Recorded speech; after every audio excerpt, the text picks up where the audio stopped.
경계현 삼성전자 디바이스 솔루션 부문장이 미래 먹거리인 AI 반도체 시장 선점을 위해 대만을 찾았습니다. 경 사장은 이정배 메모리 사업부장 등 삼성전자 반도체 사업 고위 경영진과 함께 최근 대만 타오위원 소재 퀀타 클라우드 테크놀로지 QCT 본사를 방문했는데요. 량츠천 퀀타그룹 부회장을 비롯해 경영진을 만나고 QCT와 인텔이 공동 구축한 5G 오픈랩을 둘러봤습니다. QCT의 최근 서버, 데이터 센터 솔루션도 살펴봤네요. 대만 AI 서버 제조사인 퀀타 컴퓨터는 AI 반도체 시장을 장악한 엔비디아의 파트너로 꼽히며 글로벌 시장에서 확고한 입지를 구축했고, 퀀타 컴퓨터 자회사 QCT는 최근 생성형 AI 붐이 일고 AI 서버 수요가 급증하면서 주목받고 있는 만큼 삼성전자도 AI 서버와 AI 서버에 탑재되는 HBM 분야 협력에 관심이 있기 때문입니다. 현지에선 퀀타 컴퓨터가 삼성의 생성형 AI 개발에 필요한 AI 서버를 수주할 수 있다는 기대감도 나오고 있는데요. 삼성전자 역시 HBM 수주를 확대하기 위해 대만과의 협력을 마다하지 않을 것으로 보입니다. 그런데 대체 HBM이 뭐길래 그런 걸까요? 조태현 기자에게 물어봤습니다.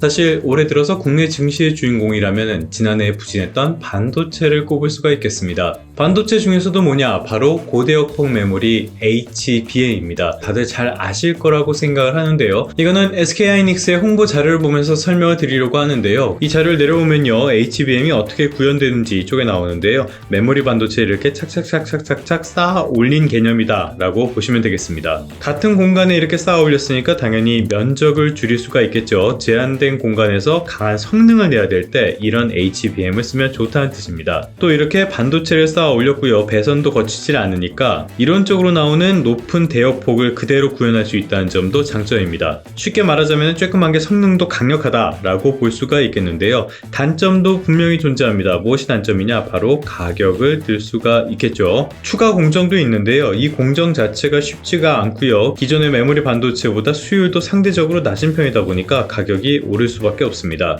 이런 단점이 있어서 초기에는 GDDR, 그러니까 그래픽 카드용 DDR 반도체 메모리를 뜻하죠. 여기에 비해서 그렇게 크게 각광을 받지 못했는데요. 최근 들어서는 HBM의 성능이 아주 빠르게 성장을 하면서 GDDR과의 성능 격차가 벌어지기 시작했고요. 여기에 인공지능 열풍까지 불면서 굉장히 주목을 받는 제품이 됐습니다. 그리고 아까 가격이 최대 단점이라고 말씀을 드렸는데요. 가격이 비싸다는 것은 다시 말하자면 제조사 입장, 그러니까 SK하이닉스나 삼성전자 같은 곳에서는 고부가가치 제품이 된다는 뜻이기도 합니다. 시장이 갑자기 커졌는데요. 이 시장을 주도하는 것은 SK하이닉스입니다. 동생이 이렇게 잘 나가면은 형님인 삼성이 굉장히 자존심이 상했겠죠. 한때는 개발해서 철수하기도 했었는데요. 지금은 SK하이닉스를 따라잡기 위해서 다시 경주를 하고 있다라고 보시면 되겠습니다. 말씀을 드린 것처럼 시장이 갑자기 커졌는데요. SK하이닉스를 위협하는 회사를 찾아보기가 어렵다 보니까 지금은 주도하는 회사가 SK하이닉스가 된 상태입니다. 이거는 시장 조사 업체 트렌드포스에서 나온 자료를 보면서 설명을 드리도록 할 텐데요.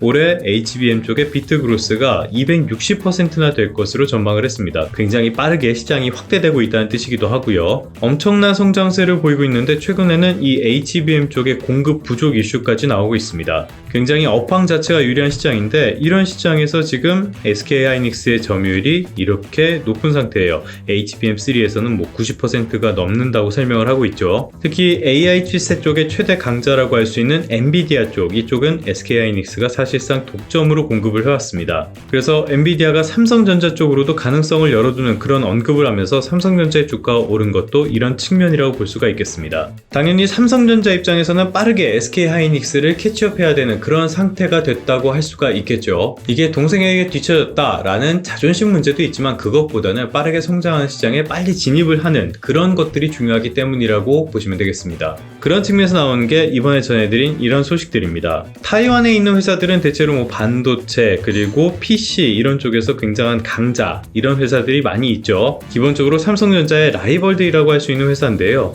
경쟁사와도 협력을 해가지고 HBM 쪽에서 경쟁력을 확보해야 된다는 그런 개념으로 보시면 되겠고요. 여기 나온 회사 중에 이 퀀타, 여기는 약간 좀 생소할 수도 있을 거라고 생각합니다. 여기는 1988년에 설립한 타이완에 있는 노트북 제조회사입니다. 노트북만 만드는 거 아니고요. 클라우드 컴퓨팅이나 네트워크 솔루션 같은 다양한 업종, 특히 반도체가 필요한 업종을 주로 하고 있습니다. 그러니까 삼성전자는 이 HBM 시장 확대를 위해서는 경쟁사와도 기꺼이 협력을 하겠다라는 모습을 보여줬다는 거죠. 그렇다면 삼성전자의 앞으로 실적은 어떨 것인가? 일단은 삼성전자 삼성전자의 1분기 실적 다들 잘 아시는 것처럼 시장의 예상치를 훨씬 뛰어넘는 그런 성적표를 받아들었습니다. 사실 이 실적을 보고 개인적으로는 상당히 놀랐는데요. 그래도 삼성은 삼성이구나 이런 생각을 했었죠. 삼성에서 중요한 사업 부문을 꼽자면요. 일단은 DS 사업 부문, 그러니까 반도체가 하나가 있고요. 여기에 DX 사업 부문, 모바일이나 가전 같은 완제품 쪽에 또 하나가 있습니다. 여기에 하만이나 디스플레이 같은 것들도 있는데요. 여기에서 굳이 가장 중요한 사업을 꼽자면은 역시 반도체를 꼽을 수가 있겠습니다. 업황에 따라서 다르지만요. 매출이나 이익률 측면에서 가장 높은 그런 성적을 달성할 수 있는 사업이기 때문이죠. 이 삼성전자가 본격적으로 더 이익을 내는 것, 이런 거는 하반기부터일 거라는 게 바로 KB증권의 분석입니다. 무엇보다 지금까지 문제가 됐던 게 수요 부진 속의 공급 과잉이었다면요. 지금은 공급 부족으로 조금씩 넘어가는 시점이라는 거예요. 여기에 더해서 HBM 쪽의 공급도 본격적으로 이루어지면 실적 개선을 기대할 수 있다는 뜻입니다. 사실 이 리포트를 가져온 가장 큰 이유는 이 제목 때문인데요. 전 세계에서 가장 싼 AI 주식. 실제로 AI 열풍 속에 다른 관련 기업들의 주가는 굉장히 빠르게 올랐는데요. 글로벌에서 삼성전자만 상당히 소외되는 그런 흐름들이 감지가 됐었습니다. 여기에다 여전히 회사의 내재적인 가치에 비해서는 지나치게 주가가 저평가돼 있다, 이런 지적들도 이어지고 있고요. 이 부분에서는 많은 분들이 공감을 할 거라고 생각을 하는데요. 지금까지 국내 시장에서 여러 가지 섹터 이런 것들이 관심을 받고 이게 주가 오르다 보니까는 오버밸류다 이런 평가까지 받았는데요. 이런 흐름에서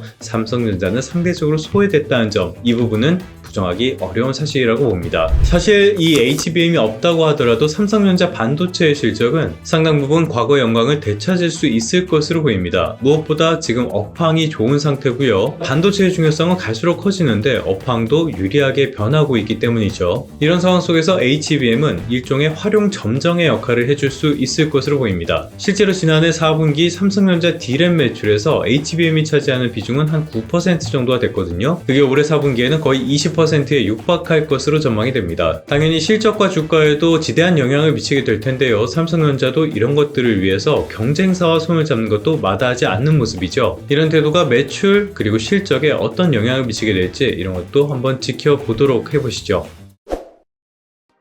그러면 성공 투자하시고요. 다음 시간에 다시 뵙도록 하겠습니다.